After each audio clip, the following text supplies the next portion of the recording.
Hey guys, welcome to my 4th Physics 2211 lab report. Today's lab will focus on the energy principle as it relates to an oscillating spring. The energy principle states that the change in energy of an object is equal to the work done on that object. Now, work is equal to the force applied to an object times that object's displacement. In this experiment, I set the system to encompass the Earth and the spring and object, so there's no net force applied to the system. And because there's no net force applied to the system, there's no work done. This will cause the change in energies to be zero, meaning that all of the individual energies will eventually cancel out. The types of energy involved in this experiment are kinetic energy, gravitational potential energy, and spring potential energy. The kinetic energy is the energy generated by an object as it moves. You can find this using the equation K equals 1/2 mv squared, with m being the mass of the object and v being the velocity. The gravitational potential energy is the energy caused by the Earth on the object. The equation for this is mg, with m representing the mass and g representing the acceleration of the object due to gravity. The spring potential energy is the energy due to the deformation of a spring. This equation is 1/2 ks squared, where k is the stiffness of the spring and s is the final length of the spring minus the rest length. In this experiment, a mass on the end of a spring was released to oscillate in both the x and the y directions. The goal was to examine the changes in energy as well as the individual energies at work. I began by putting the video in tracker and examining the motion of the mass. I adjusted the axes to set 0 at the point where the spring is attached. From the edX video, I learned that the length of the spring at this point was 0.7 meters, so I put the value into tracker for the calibration. After I ran the video and collected the data at each frame, I made a model using Python to represent the data. I just wanted to take a second and explain my code a little bit. I started by setting the mass of my object and the initial position and velocity.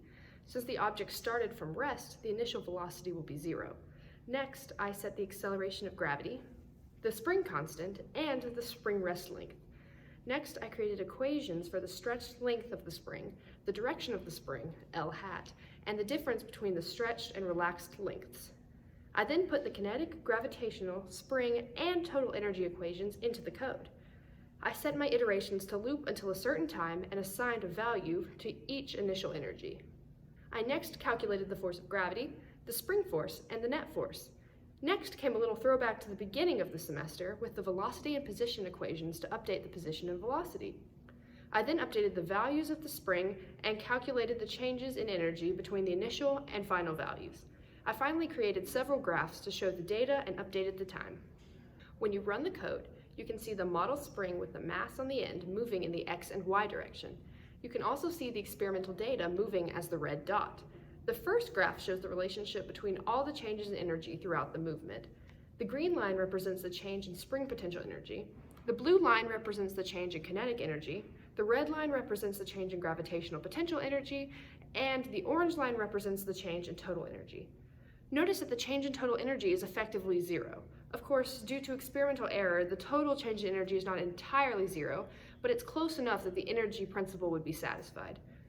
Also, notice that the change in kinetic energy and the change in spring potential energy have a much greater impact on the change in energy than the gravitational potential energy.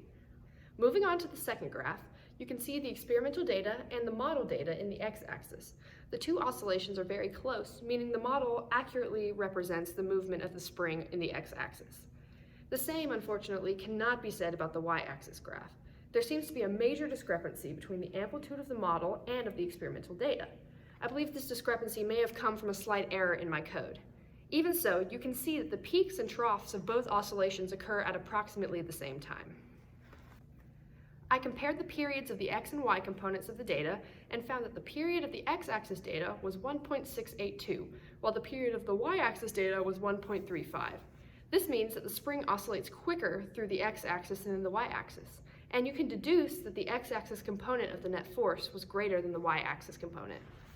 So that about wraps it up for today. Tune in next time for more physics videos.